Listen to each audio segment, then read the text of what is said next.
Great to have you gentlemen here. My name is Severen Henderson, and we're doing a video recording for my podcast, Department 3C's podcast, Firecast, and I'm here today with Chief Walcott and Chief Noy. We're going to get into a great conversation about everything that we can think of that has to do with the fire service. We're going to talk about the Black Heroes of Fire, the book that already came out, and he has another one that's getting ready to come out. So without further ado and talking for me, let's get to introduction of both the chiefs and let's start this conversation.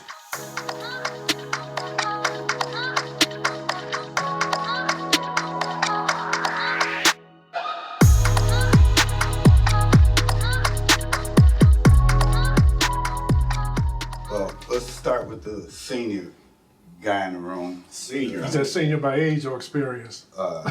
Just age.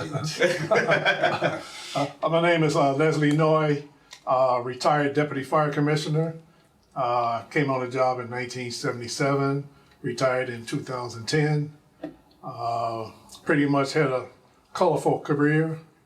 You know, a lot of fires, a lot of incidents. Rose through the ranks, held every rank.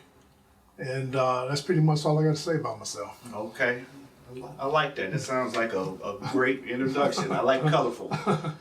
My name is Dekalb Walcott Jr. I came on through affirmative action November 1978. I came out in the field January 1. First assignment, engine 101. Second assignment, truck 41. Sitting in that house for about 6 years. I drove the tiller on the truck. I used to man 2.5, 3-inch lines by myself on the street because we was short, the extra alarm fires. So we did a lot of work during that time frame. I served 31 years on the department. I didn't hold all the ranks. I went from firefighter, engineer, lieutenant, captain, and battalion chief. I served 31 years. Okay, that's awesome as well. I know you were telling me just for the purposes of video to introduce myself, so I'll do that real quick. I'm Severen Henderson. I'm currently assigned to Squad 1. I have 13 years on the department. I came on August 2009, and I'm still an active member, and I'm really fortunate to be able to sit here with these two giants and get to pick their brains and speak to them. So thank you for allowing me to interview both of you. Absolutely. Okay, you're welcome. Absolutely. Let's get into the book, because I see you brought the book up. Let's talk about that to start. Yeah, basically, I brought the book, I brought these poster-sized prints as well. This was the first book that I published. Chief Noy was very instrumental in helping me put this together. I remember, I kept looking at this stuff. I kept looking at this. I said, something's not right, something's not right. So I think the last thing that we did, I went to him and said, take a look at this. What can I do to change this? So Engine 21, Fire Engine Company 21 was in black print, and one of the suggestions was, let's make that gold. Yeah. And it bounced right off the page, so that was fantastic. This book, after the fire strike in Chicago, I met a lot of black old-timers in the Chicago Fire Department following the fire strike. A lot of these guys had pictures and stories about Engine 21, along with their own careers as well. And so, these guys are saying, Engine 21 was responsible for the invention of the firehouse slab pole. And, it's like, okay, they must have this mixed up with something else. They're not talking about the firehouse slab pole, right? But after holding these conversations, I come to realize that is exactly what they were talking about. So I really became very much so overwhelmed with that idea, with the fact that blacks were here in Chicago. They were first black fire company in the nation, December 21st, 1872. And many of the stories that I heard involved heroic events by them, from rescues, some of the fires that they attended and put out, and even some of the racist stories that went on. And one of them in particular may have been Currier and Ives' illustration of Darktown Fire Brigade. So obviously none of us really appreciated that because it never gave a true image of who black people were. So in learning all of this stuff, it was I felt it was my job to collect the data, collect the information, and talk about Engine 21 one day. Now, we all know that how busy being in a firehouse can be. You're drilling, you're training, you're eating, you're resting, getting ready for the next run, that sort of thing. So I wasn't able to accomplish much there. So it wasn't until I retired that I really had the opportunity to sit down and organize my thoughts and material. This year marks the 150th anniversary of Engine 21, which I am very excited about. The reason I'm excited is because all these years in past, I collected not only photographs, documentation, and put together a book, but everything led up to this year to talk about this fire company, to honor them for their outstanding work, their inventions, their spirit de corps, just everything that Engine 21 was about for the black community as representatives and very heroic men. So this was my opportunity to honor them. One of the things that I wanted to do was, in acknowledging them, I've got the names of those first members that I wanted to talk about. So in essence, Engine 21 was made up of a 9-member organization, 9-member company. 2 were white. That was David B. Kenyon, who was the foreman, and then there was Henry Pethiebridge, who was the engineer. Now, the 7 black members, there was an assistant foreman, James E. Porter. There was, he was the assistant foreman, actually technically first black lieutenant. The pipemen were Willie Hawkins and James Johnson.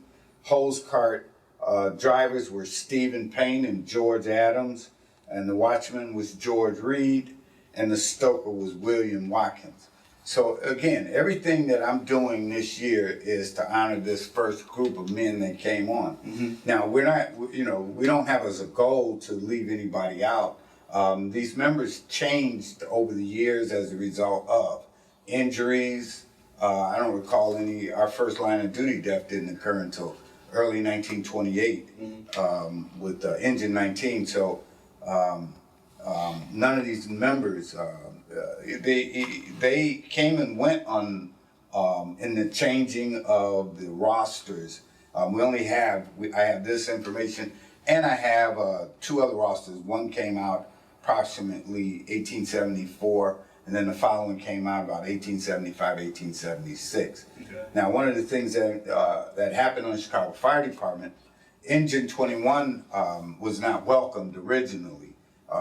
Technically, the city wanted to repay Engine 21, or they wanted to repay the black community for their help during and after the Great Chicago Fire.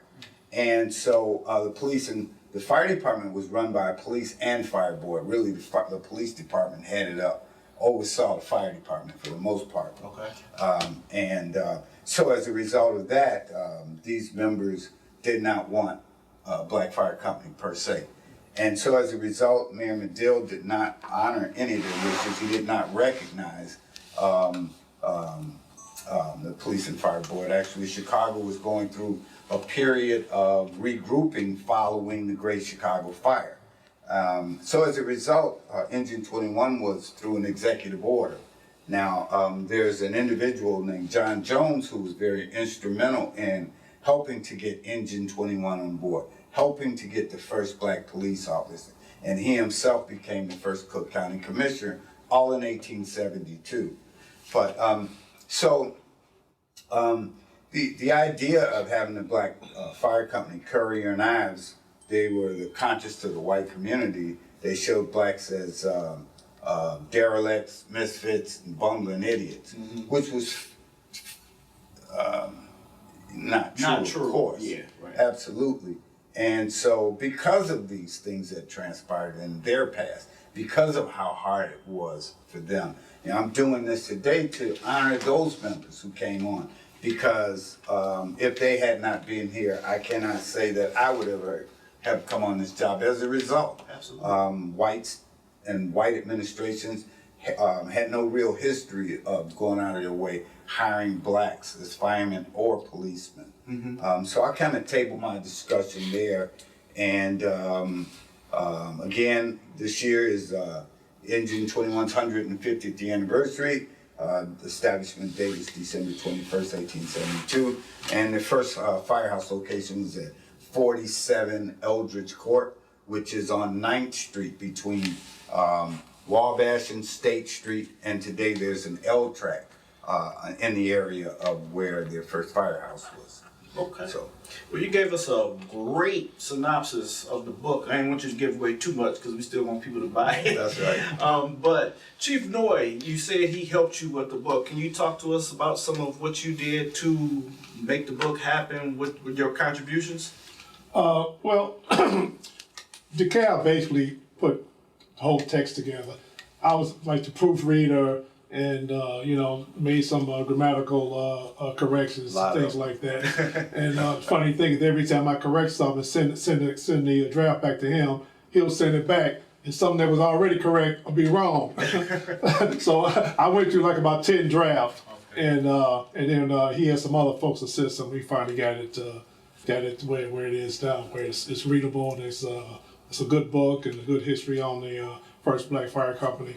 When I come on the job, I didn't know that we had a black fire company in the 1800s. I learned all this stuff from Dekalb. And, we come on the job, basically, I came on in 77 and we came on to affirmative action. And that's a long history, a long story behind that as well. Right. And the white firefighters, kind of put in my head that, blacks couldn't fight fires. I didn't know anything about Engine 19 and Truck 11, Engine 16. I didn't know anything about that, even though I lived in that area. But I didn't know the history. And when he told me that we had a black fire company in the 1800s, I'm like, what? So I kind of got interested in that. So whatever assistance I can give him, whenever he called on me, I tried to help him as best I could.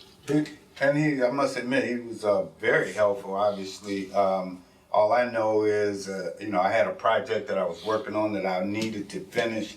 And so people like himself, Dr. Christopher Reed from, I'm trying to think of the university he taught at. It's not coming right now. Apologize, Professor Reed. Was it DePaul? No. What's the other university? Loyola? Roosevelt. Roosevelt. Roosevelt. Yes, he taught at Roosevelt. But he has the book Black Chicago, 1833 to 1900. Okay. And then I think he published another book following that. But he was very helpful. Ken Little, who was a senior fire alarm operator for the fire department, and he throughout his career as an alarm operator, he collected a lot of history and a lot of data. He was very helpful as well. Very good resource. He had a bunch of stuff. He put out a couple of books of all the firehouses in the city and the history of them. That's right. He's a very, very knowledgeable guy on the fire department. That's right. What else was I going to say about him? He's a very nice gentleman as well. It took all of this to get this product in. And of course, there still may have been an error here or there.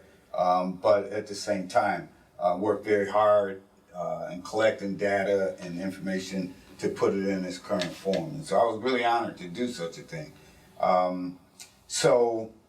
That's basically where we are with that right now. I got a second book that's coming out. And that's what I was going to ask you about. What do we have to look forward to in the second book coming?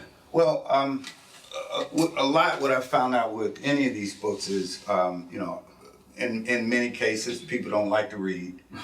So I've got at least 250 photographs in this second book. Okay. I also have somewhere around 100 newspaper articles from the Chicago Tribune and Chicago Defender archives.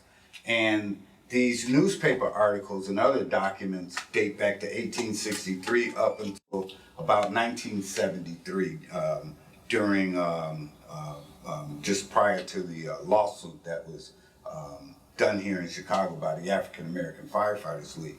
So I have these newspaper articles that basically talk about the time periods then.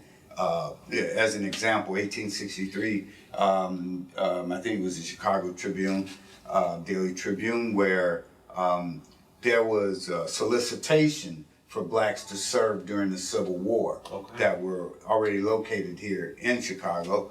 Approximately 1866, when John Jones, same individual that was responsible for helping Chicago get its first black fire company, as well as plainclothes police officer.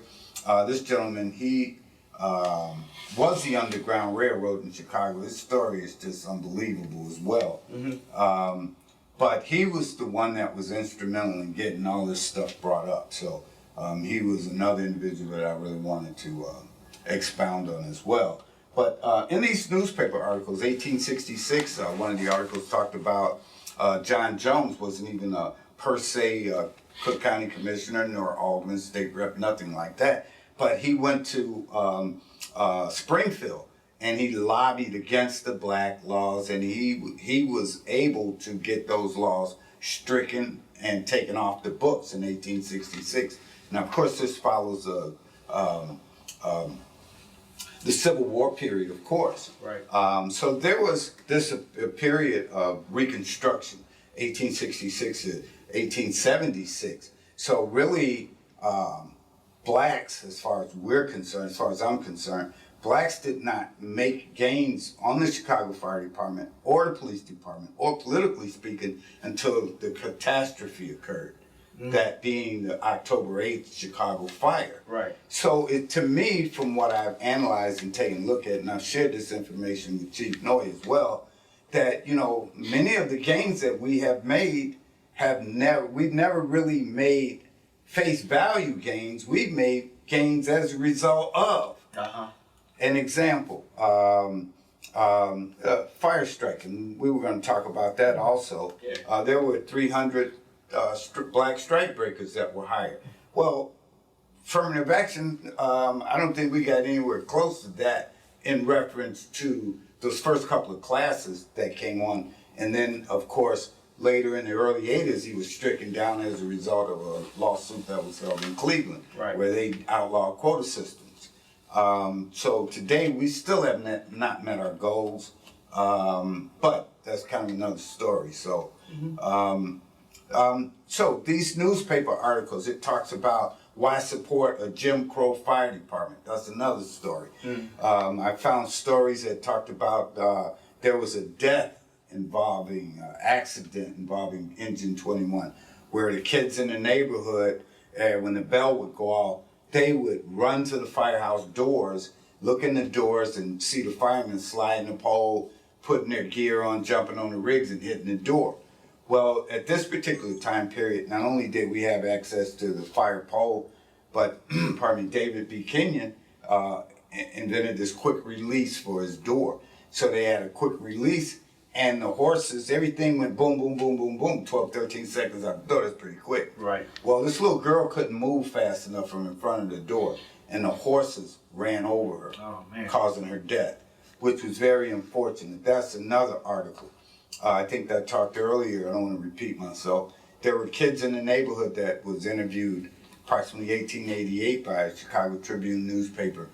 And in it, they talked about how Engine 21 members were their heroes. They talked about the fire company members, pipemen being salamander-like, crawling under the smoke to get to the fire, and or people that they were rescuing. Right. So, pardon me. So we know that 1893, and prior to that Engine 21 was first out the door, and we talked about their statistics. So we have annual reports that are put in every year, and every company has to total out their runs, special duty runs, fires, so on and so forth. Right. Well, Engine 21 was at the top, probably top 5 list for who knows how long. Those records are not made available, so I can only exaggerate when I talk about that, but we already know that they hit the door going to fires. We know that they they attended many fires every year, the most out of most companies. I think Les and I talked about some of the rescues that were made. I even have articles where he's been through ladders up to the 3rd floor and pulled people out of windows, and they're working fire and the building collapsed and they followed the building down. I mean, that's pretty horrendous. Yeah, so some of these guys were coming out with injuries, you know, a lot of injuries, you know, from broken bones to lacerations and so on. And so, you know, this is what Engine 21 represented. They were almost like Michael Jordan. You know, you can't tell them he can't do something because, you know, he's going to do it anyway, and that's what they did. So, speaking of Michael Jordan, that's what I call him, the Michael Jordan of the fire department. yeah, I'm going to start this. You know, this guy here, he was really tremendous. You know, I just know that, you know, I don't think he ever got as much credit as he deserved. And if he did, he was modest about it. But, you know, I learned a tremendous amount from him. And so let me address those that wanted to label him as a cheater. He never gave me anything in reference to what was on the test, right? Why would he do that? Why would this man jeopardize his career? For me, I can't pay his bills, right? Yeah. So that never transpired. But, you know, he was always a good teacher, being that, you know, we set up, he'd come over to the house, I come where he is, and we take a board and we're doing tactical stuff. And after, he only needed to do it one time, and I could get it after that, because here you're filling in the other voids that you know. So he may have touched on some things that I didn't, you know, just because I didn't deal with him every day. But so, you know, everything came up with me as a result of studying under him, because I just learned so much. I mean, so I want give him the opportunity to talk about some of his career on the department as well. Yeah. Let me see if I can get some out of him, the modest man as you say he is. So I don't know about all that. Chief Noy, where did you start your career, and kind of how did it go? That you had the opportunity to serve at every rank? Well, when I got out of the academy, I got assigned to Engine 24, which was in Humboldt Park. It was on Division and Western. It was a double engine house with Engine 57. It was Engine 57's house, and Engine 24 used to be on Warren and Campbell, and then they went down to Engine 26 like in the mid-70s. And then because of all the fires in Humboldt Park, they moved me in with double up with Engine 57. We had 7 engines in our battalion. Okay. Engine 43 was doubled up with Engine 51. Engine 51 used to be on 50th and State, I believe, and they changed quarters, and they were, and Engine 43 is on Stave right off of Milwaukee Avenue. So we had 7 engines and one hooker ladder in our battalion. Okay. And during the mid-70s and just before the strike, 40% of all the arson that occurred in the city occurred in that one battalion. Oh, wow. So we were running, we was going to 4 or 5 fires a day, every day. Mm-hmm. So that's why I started my career, and I worked with a great bunch of firefighters. They taught me the job. Whenever we did something, if I did something wrong, they said, "Hey, Les, next time we have a fire like that, here's what you do. You do this, you do that, you do this, you do that."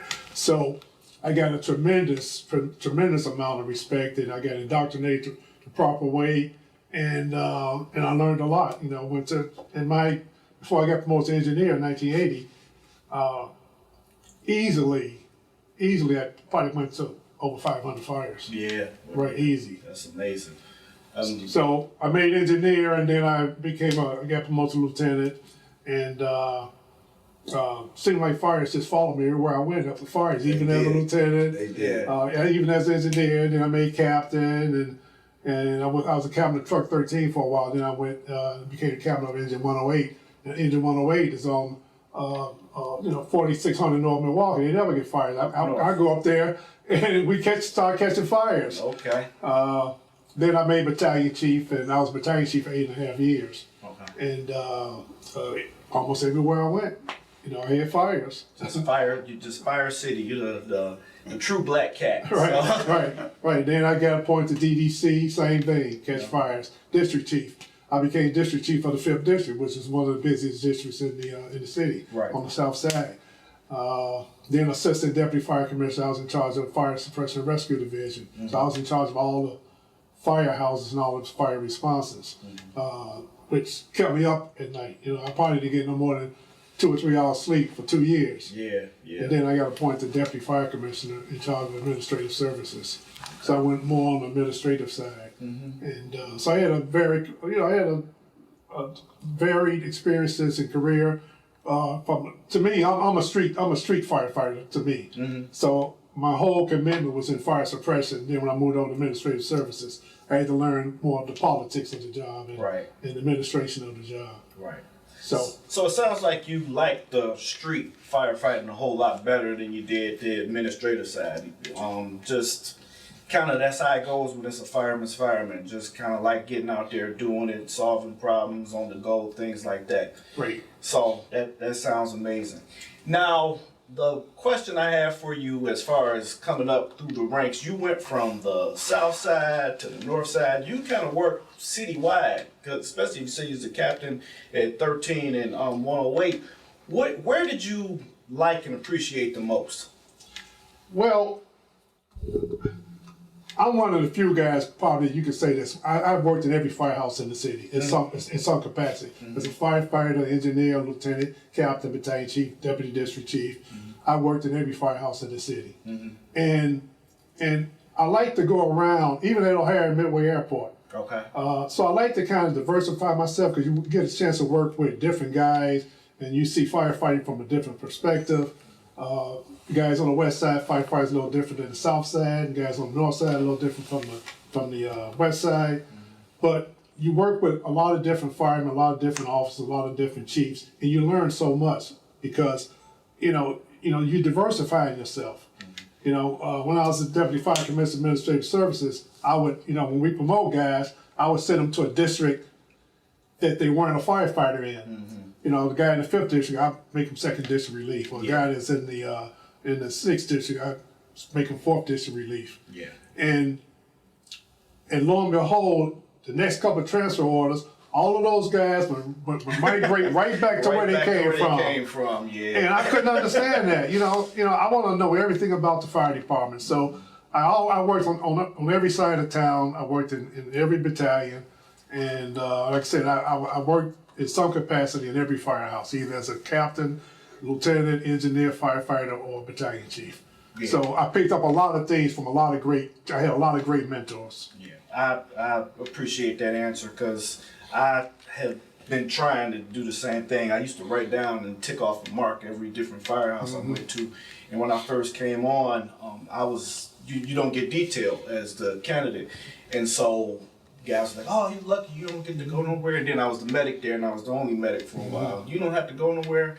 And I would say, nah, if that was the case, I could have stayed home. If I just wanted to see one place, I want to explore this entire city. I want to go from everywhere. So I appreciate you. I remember when guys would get promoted and, you watch the orders and you'll see a guy from one area, like you said, from the 5th, go to the 2nd. And then as soon as you get a chance, come right back to where he came from. Exactly. And I'm in agreement with you. I'd like to see different places, different area. That's what's part of the job to me is fun, getting that new experience. And then meeting new people too, even if they not the nicest people. You still get to meet new guys. Right. Yeah. Plus you learn the city. You learn different topography of the city.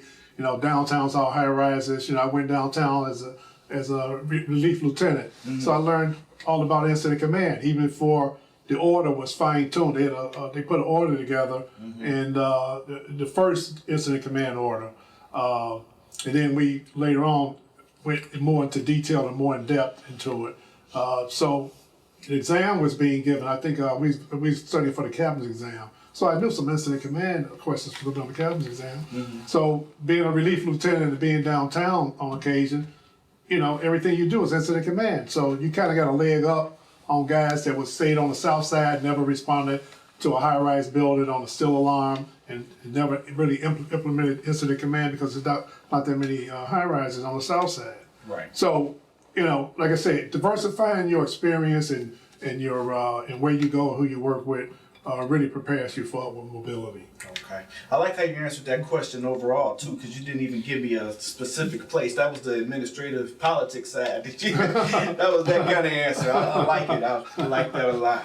Now, a more straightforward question to both of you. So from the Engine 21 to when you guys came on about 100 years later to where we're at now, just talk to me a little bit about difference and changes in tactics that you saw from when you came on to when you retired, possibly. That's interesting. Some of our tactics, I think that, and he would be probably a better witness because he had a bigger picture of that stuff than I did. But I know for a fact that when we came on, that improvements were made. So, as an example, we have, we had to come up with strict rules on heavy timber bowstring truss roofs because people were, in the past, people were dying. And, you're trying to fight a fire, either standing under them or standing on top of it. And we were losing people with serious injuries. Right. Well, they finally put their foot down on something like that and says, we don't want anybody in this building. We don't want you on that building, on that roof either, because, and we started coming up with other little maneuvers. As an example, I've worked on many trucks in the cities, not just engines. And so, I'd encourage my men, hey, look, we're going to put a ladder up here on this building, take a look. I don't want anybody up there. I don't want anybody up there because those roofs fall in so fast. I had Gage Park Bowling Alley fell in on me standing inside. There was an automobile dealership garage at 59th and Western just a year and a half later, and standing on top of that, and that collapsed from structural members that were cracked and weakened, but unbeknownst to us. So, and to add to that, some of the things that, based on what I saw early in my career, some of the things I was involved in early in my career, and in fire prevention as well. I participated in the Fire Prevention Bureau. I kept my men on the street. We're always in and out of buildings. Why? Because I want to know what's in here, so because I may have to come back in here. We found numerous heavy timber bowstring trusses up and down Ashland Avenue that were that had structural defects. So we, in fact, called in the Fire Prevention Bureau or the building department and had those updated. And so, all of this plays a real big role in my eyes as far as what should you be doing prior till, because one day you're probably gonna go back in one of those buildings. Right. And for you to sit in the firehouses, you can't sit in a firehouse all day and not go out and take a look around in your fire district to get some idea of what's going on in. Right. But I'm gonna turn it over to Les. He's probably rewritten some stuff among some other things. So, Well, one of the things I could say is before the strike, the equipment was horrendous. All the rigs were put together by duct tape and glue and you name it. My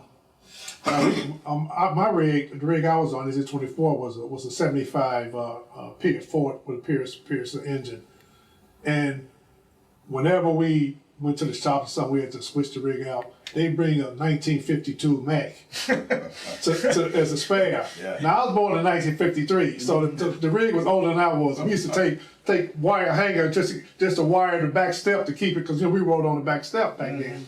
And we didn't have any closed cabs. Everybody rode on the back step or either in the that was an upgrade. right. There you go. Right. So the equipment was bad. Not for the dedication of the firefighters that I work with. I'm sure all over the department. Guys used to spend their own money to try to, keep the equipment, in good shape. Yeah.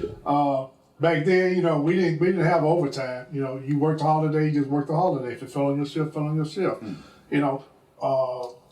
Every company didn't have a full complement of firefighters. We were very short on officers and engineers. Everybody was acting out, acting Bo in the front seat as a lieutenant, have another guy acting as the engineer. Getting all this overtime and duty availability and all that. We didn't have any of that stuff back then. Plus, we wasn't hardly making any money. 13.5 when I came on. Right. So as a result, guys did what they had to do. We used to practice three-man extension ladder raises, because most of the time all you're gonna have is 3 guys on the rig. Yeah.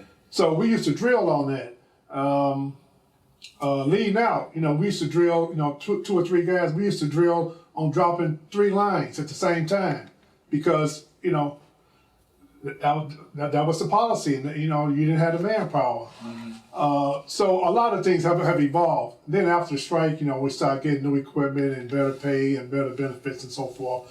And then the technology kind of got a lot better. We started getting a little more specific in job duties and stuff. They created squads for every district. Every district had a rescue squad at one time. They were abolished, later on down the road, but.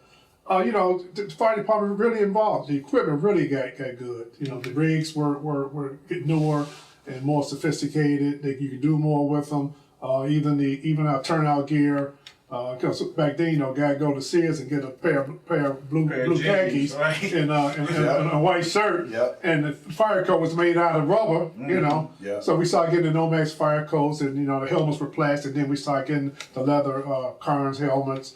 With a little more reinforcement. So things that just got better and evolved. And the main thing was it made it safe for the firefighters. Okay. Me personally, I love having these conversations like that, kind of see where we came from to where we're at now. And I'm not going to tell a lie here, but we still complain about some of the same things and say, well, we should have this and we should have that, we should have the other. But to kind of take it into perspective and look at where we came from, especially with the strike and what we have now and stuff that's contractually binding is a whole lot better. So we have to, again, thank you guys for your service to help us to even get there and get to that point. Another part that we can talk about, and if we can edit and take out if you want, we just recently had the abolishment of Appendix G. And you guys know The consent about decree. That. The consent decree, right. And you guys know about that. Can you speak to me just a small bit about that, please? Well, when Dekalb and I come on the list, we took the test in 1973, and we didn't get hired to 77. Richard J. Daley was the mayor during that period, and he didn't hire us because he didn't like the federal government telling him who he could hire, who he couldn't hire. Right. And back then they had what they call revenue sharing funds that the federal government would give to cities. I think Chicago received like $90 million back then. So the federal government said, well, if you don't diversify your department and hire hire as representative of the makeup of your city, then we're gonna withhold our revenue sharing funds. So he didn't do it, and they withheld it. And so he went to Continental Bank and borrowed the $90 million every year to balance the budget. So he passed away in December of '76, and the first class off that list got hired in February of '77 because Belanger was the mayor at that point, and Belanger didn't have the juice to go borrow the money. So he said, "Okay, we get this money." So he relinquished.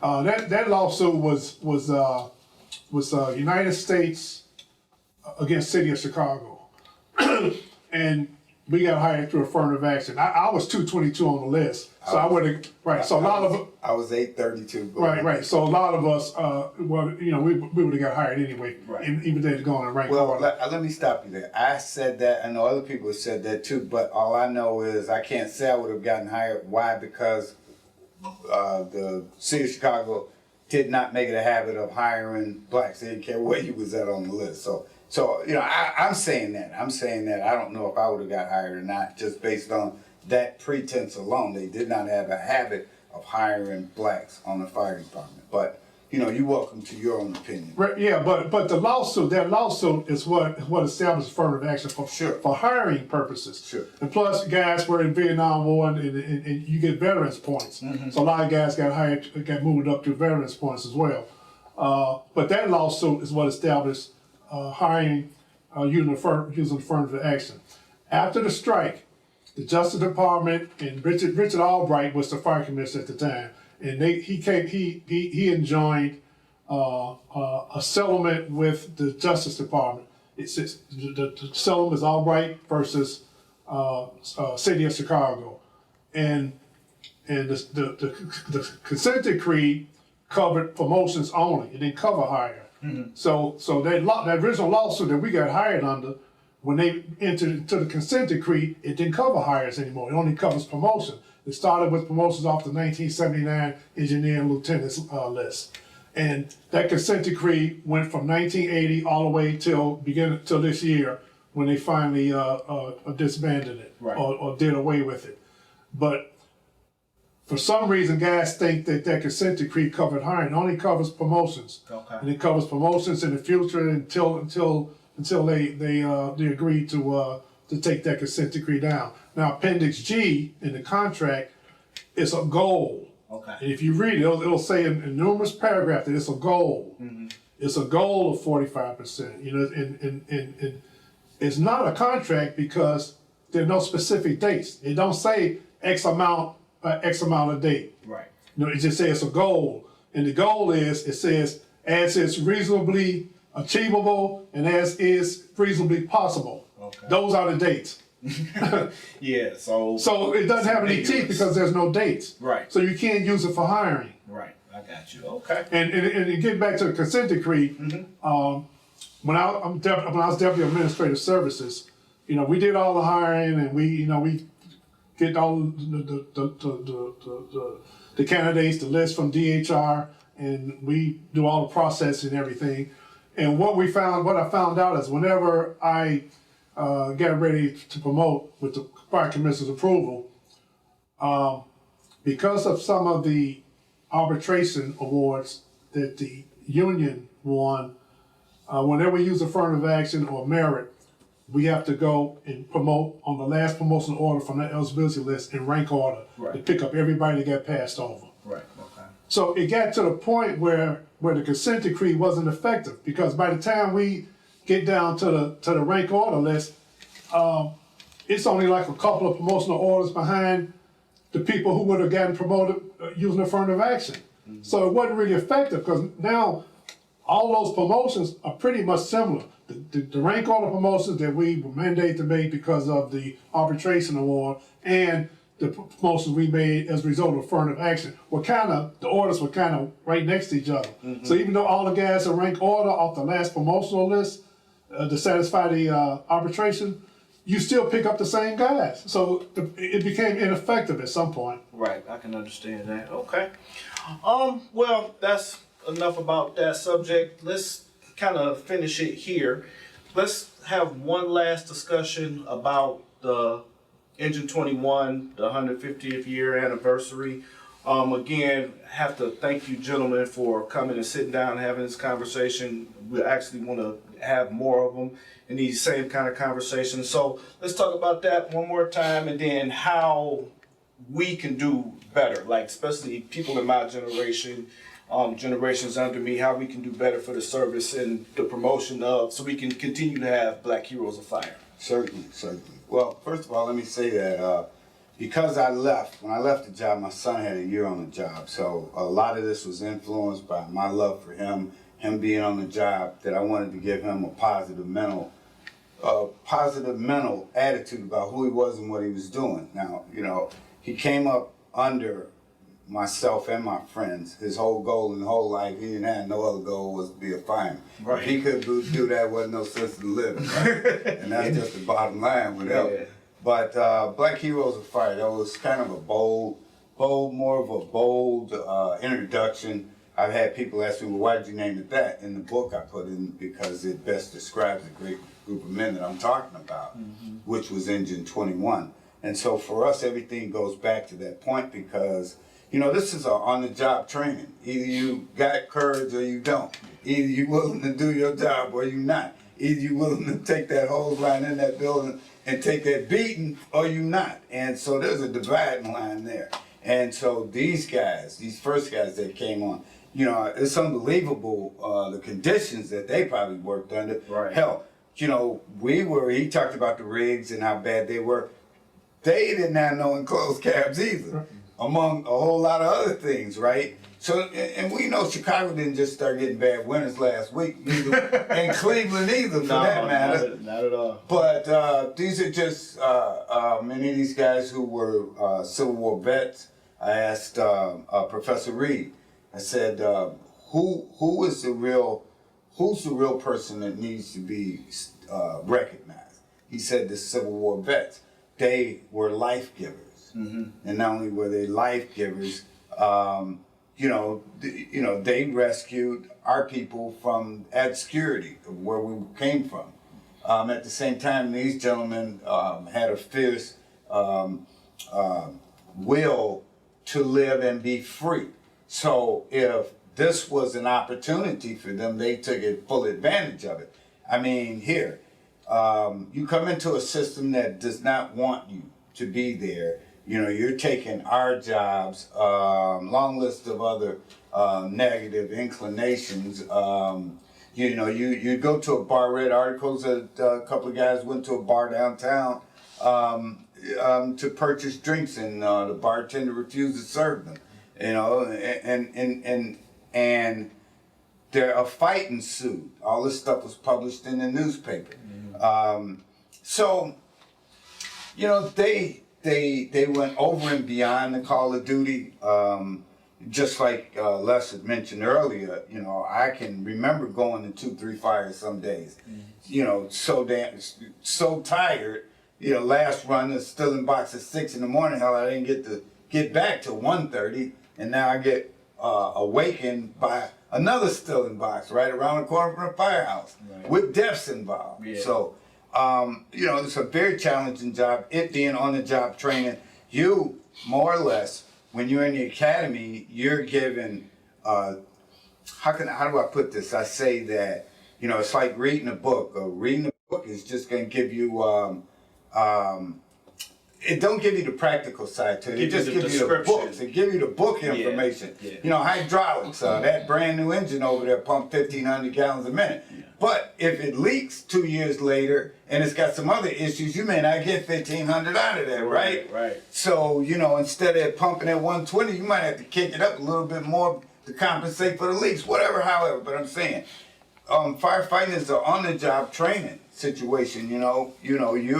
You're given spoon-fed in the academy, but when you come out to the real-life situation, that's where you earn your money. It's no longer drilling now; it's throwdown time. So what we found is that a lot of people avoid for fear of, but I found that the more you do it, the more relaxed you get with it, and the better understanding. I've been encouraged to, not to talk about myself more so than anything, but I was encouraged to be, drive the Chief. I don't want to drive the Chief. You know, I want to learn the job. I want to do fire duty. I don't want to drive the Chief. You kind of get stuck in them spots, right? Yeah. Also, you know, it's your turn to cook. Well, I'm not a very good cook. I don't think you want me to cook. Well, they didn't figure it out the hard way, right? Because one of the guys played a joke, and I made chili one day. And then the one package of chili mix I put in was all it needed. This guy, this thing says 2. You didn't read that? Gotta put 2 in there. Well, I said, they told me, don't worry about it. You won't be cooking no more. Right? So those things, Chicago, I mean, fighting fires is OJT. You got to go to them, you got to do them to learn it. And so Engine 21, they went over and beyond. You know, there was one black fire company for 72 years. Yeah. 1943, Engine 16 came on board. I asked a gentleman, an older guy, I asked Gordon Grand Prix, who's passed away a couple of years ago. He says, Mr. Grand Prix, why did they hire blacks in the 40s and early 50s on the fire department? He said, because white veterans found better paying jobs elsewhere. And so they broke in and hired guys that came out of the war that were black who couldn't find them better paying jobs. They hired them on the fire department. Plus our community was asking for them. I think so, you know, maybe I'm guessing here. Let's go to 1950. It was probably around 800,000 blacks in Chicago. And I'm just guessing off the top of my head because our numbers have constantly moved up. They've gone as, between 1910 and 1920 during the First World War. I think over 100,000 blacks came into Chicago looking for better paying jobs, trying to get out of the South and so on and so forth. So, you know, what I want people to realize and understand is that, you know, just like my son, you know, this is a calculated job. This is a job that you have to want to be a part of. You have to study this. There's a lot of work you got to do before you even get to this job. Yeah. You know, you know, you have to exercise. You have to be in very good condition all the time. You know, your skill level, your attention span has to always be on point. You know, you can't come to work and miss runs. You know, you can't come to the firehouse late. You can't be out of uniform. It's just a lot of. We represent the Chicago Fire Department. We, you know, if you don't, you know, you're expected to. You're a reflection of the community. Right. Basically, you're a reflection of the community, and your shoes should be shined, your pants should be pressed, and your shirt should be in order, and you should be respectful to the public, irregardless of whatever community that you serve. But Engine 21, the sliding pole, being top 5 fire companies for a number of years. Les and I talked also. You know, it's our estimation and guesstimation. Who really knows? That Engine 21 probably, as a fire company, probably had more rescues than any other company in Chicago. But Curry and Ives felt that they weren't worthy of the job. Black men nor black firemen were worthy of the job. So we know of inventors. Garrett, who invented the Morgan Garrett, he invented the gas mask. Stoplight. And the stoplight. Yep. This same gentleman I read recently went to a coal mining accident and rescued people. And he may have been in the Cleveland area, maybe in West Virginia. And never given his just due for what he did. There was a gentleman who, and his name evades me, he created what he called a fire escape ladder.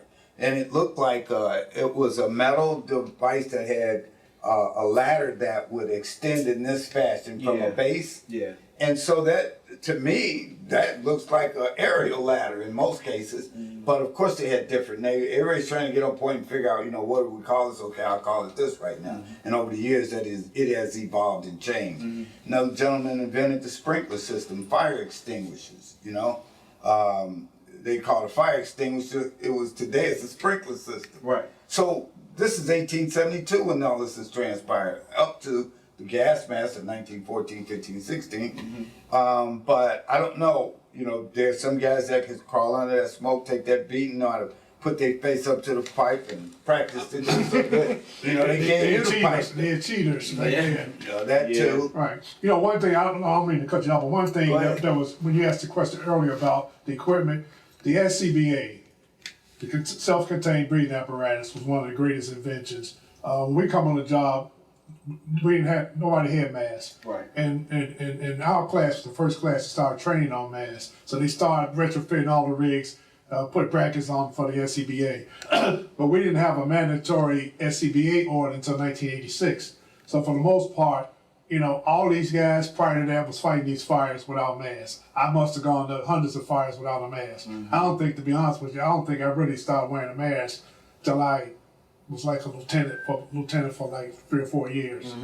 But these guys on Engine 21 and guys after them before the mandatory mask order, could you imagine, you know, how many fires they went to, breathing all that, you know? Not a civil. Right. Yeah, no, Right. I can't imagine it at all. Right. And as a result of SCBA, the lifespan of a firefighter has increased. Yeah. Because when I come on the job, I think they say the average fireman, when he retired, he lived 18 months. Yep. If that long. Right. And I know guys that retired and never got a pension check because they died within 30 days, within 45 days later. So the invention or the adoption of the SCBA for Chicago Fire Department really was a tremendous and monumental kind of a thing to help save lives and extend the life and the safety of the firefighters. Yeah, I agree with that. I don't know.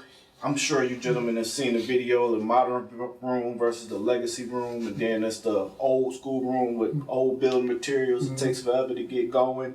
And then the new room with all the plastics and paint and everything else, it goes like that. Right. So it's a whole different game. Yep. Now here, before we conclude, your story is very interesting. I would really like you to touch on that a little bit, you know, because you're from Cleveland, is that right? That is correct. Let's talk about you a little. Let's end this story on you. Okay.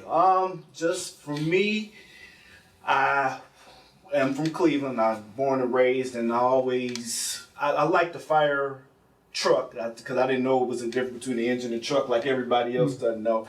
It came to my school one day. I got to get on the engine and yell through the microphone, "Hey, Mom, do you hear me?" And when I saw her later that day, I'm like, "Did you hear me?" She's like, "What are you talking about?" I was like, "Oh, I was on the mic yelling."